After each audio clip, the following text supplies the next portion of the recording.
Hi hello good morning. ಇದು ಶುಕ್ರವಾರದ mini blog. ಇವತ್ತು ನಾನು ತರಕಾರಿ ಉಪ್ಪಿಟ್ಟು ಮಾಡೋಣ ಅಂದ್ಕೊಂಡೆ. ಓಕೆ, ನಿಮ್ಮ ಜೊತೆ ಕೂಡ ಶೇರ್ ಮಾಡೋಣ ಅಂತೇಳಿ ವಿಡಿಯೋ ಮಾಡ್ತಾ ಇದ್ದೀನಿ. ನಾನು ಇವತ್ತು ಫಸ್ಟ್ ಡೇ ಧನುರ್ಮಾಸ ಸ್ಟಾರ್ಟ್ ಮಾಡಿದೆ. ನಿಮಗೆ ಧನುರ್ಮಾಸದ ಮಾಹಿತಿ ಬೇಕು ಅಂದರೆ ಖಂಡಿತವಾಗ್ಲೂ ಅದನ್ನು ಕೂಡ ವಿಡಿಯೋ ಮಾಡಾಕ್ತೀನಿ.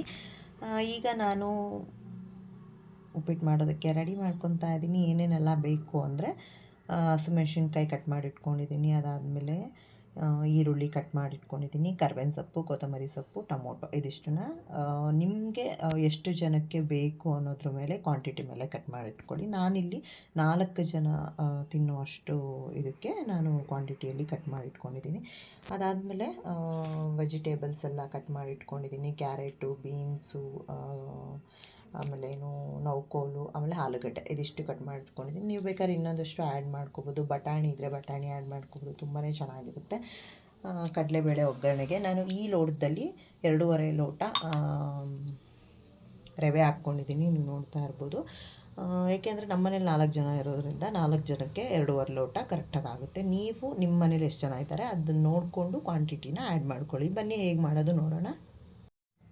ಈಗ ಬನ್ನಿ ಮಾಡೋದು ಹೇಗೆ ನೋಡೋಣ. ಫಸ್ಟು ನಾನು ಬಿಸಿನೀರನ್ನ ಕಾಯಕ್ಕೆ ಇಟ್ಕೊಳ್ತಾ ಇದ್ದೀನಿ. ಇನ್ನೊಂದು ಕಡೆ ಗ್ಯಾಸಲ್ಲಿ ಬಿಸಿನೀರು ಕಾಯ್ತಾ ಇರಲಿ. ಅದು ಜೊತೆಗೇ ನಾವು ರವೆನ ಸ್ವಲ್ಪ ಫ್ರೈ ಮಾಡ್ಕೊಳ್ಳೋಣ. ಅದು ಗೋಲ್ಡನ್ ಕಲರ್ ಬರೋವರೆಗೂ ತುಂಬಾ ಚೆನ್ನಾಗಿರುತ್ತೆ. ಅದೊಂದು ಘಮ ಬರುತ್ತೆ. ಆ ಘಮ ಬರೋವರೆಗೂ ರವೆನ ಹುರ್ಕೋಬೇಕಾಗುತ್ತೆ. ಅದಾದಮೇಲೆ ಅದೇ ಬಾಣಲಿಯಲ್ಲಿ ನಾವು ಒಂದು 5-6 ಸ್ಪೂನಷ್ಟು ಎಣ್ಣೆನ ಹಾಕ್ಕೊಂಡು ಸಾಸಿವೆ, ಜೀರಿಗೆ, ಕಡಲೆಬೇಳೆ, ಉದ್ದಿನಬೇಳೆ ಕೂಡ ಆ್ಯಡ್ ಮಾಡ್ಕೋಬೋದು. ನಾನಿಲ್ಲಿ ಉದ್ದಿನಬೇಳೆನ ಹಾಕ್ಕೊಂಡಿಲ್ಲ, ಕಡಲೆಬೇಳೆ ಮಾತ್ರ ಹಾಕ್ಕೊಂಡಿದ್ದೀನಿ. ನನಗೆ ತುಂಬ ಇಷ್ಟ ಕಡಲೆಬೇಳೆ ಮಧ್ಯ ಸಿಗ್ತಾಯಿದ್ರೆ, ಹಾಗಾಗಿ ಸ್ವಲ್ಪ ಜಾಸ್ತಿ ಹಾಕ್ಕೊಂಡಿದ್ದೀನಿ. ನಿಮ್ಗೆ ಹೆಂಗೆ ಬೇಕು ಹಂಗೆ ಹಾಕ್ಕೊಳ್ಳಿ. ಕೆಲವರು ವಯಸ್ಸಾದವ್ರು ಮನೇಲಿರ್ತಾರೆ, ಅವ್ರಿಗೆ ಉದ್ದಿನಬೇಳೆ ಎಲ್ಲ ಆಗೋಲ್ಲ, ಅಂಥವರೆಲ್ಲ ಸ್ವಲ್ಪ ಕಡಿಮೆ ಹಾಕ್ಕೊಳ್ಳಿ. ಅದಾದಮೇಲೆ ಈಗ ಹಸಿಮೆಣ್ಸಿನ್ಕಾಯಿ, ಕರ್ಬೇವಿನ ಸೊಪ್ಪು, ಈರುಳ್ಳಿ ಅದನ್ನು ಕೂಡ 3 ಹಾಕ್ಕೊಂಡು ನಾನು ಫ್ರೈ ಮಾಡ್ಕೊಳ್ತಾ ಇದ್ದೀನಿ. ಗೋಲ್ಡನ್ ಕಲರ್ ಬರೋವರೆಗೂ ಫ್ರೈ ಮಾಡ್ಕೊಳ್ಳಿ. ಅದು ಗೋಲ್ಡನ್ ಕಲರ್ ಬಂತು ಅನ್ನೋ ಟೈಮಲ್ಲಿ ಟೊಮೊಟೊನ ಕೂಡ ಆ್ಯಡ್ ಮಾಡ್ಕೊಳ್ಳಿ. ನಾನು ಇಲ್ಲೊಂದು 2 ಟೊಮೊಟೊ ತೊಗೊಂಡಿದ್ದೀನಿ. ಟೊಮೊಟೊ ಕೂಡ ಆ್ಯಡ್ ಮಾಡಿಕೊಂಡು ಅದನ್ನು ಕೂಡ ಕಂಪ್ಲೀಟಾಗಿ ಫ್ರೈ ಮಾಡ್ಕೊಳ್ಳಿ. ಚೆನ್ನಾಗಿ ಅದು ಫ್ರೈ ಆದ ನಂತರ ನಾನು ಆವಾಗಲೇ ಏನು ತರಕಾರಿನ ಹಚ್ಚಿಟ್ಕೊಂಡಿದ್ನಲ್ಲ, ತೊಳೆದಿಟ್ಕೊಂಡಿರೋ ಅಂಥ ತರಕಾರಿನ ಅದರೊಳಗೆ ಮಿಕ್ಸ್ ಮಾಡ್ಕೊಳ್ಳಿ. ಸ್ವಲ್ಪ ಎಣ್ಣೆಯಲ್ಲಿ ಬಾಡಿಸ್ಕೊಂಡ್ರೆ ತರಕಾರಿ ಕೂಡ ಬೇಗ ಬೇಯುತ್ತೆ ಆ್ಯಂಡ್ ತುಂಬಾ ಟೇಸ್ಟಿಯಾಗಿ ಕೂಡ ಬರುತ್ತೆ. ನಾನು ತುಂಬ ಕಂಪ್ಲೀಟಾಗಿ ತರಕಾರಿನ ಇಲ್ಲಿ ಬೇಯಿಸ್ತಾ ಇಲ್ಲ, ಅಂದರೆ ಫುಲ್ಲು ಮ್ಯಾಶ್ ಆಗೋ ಥರ ಎಲ್ಲ ತರಕಾರಿನ ಬೇಯಿಸ್ತಾ ಇಲ್ಲ.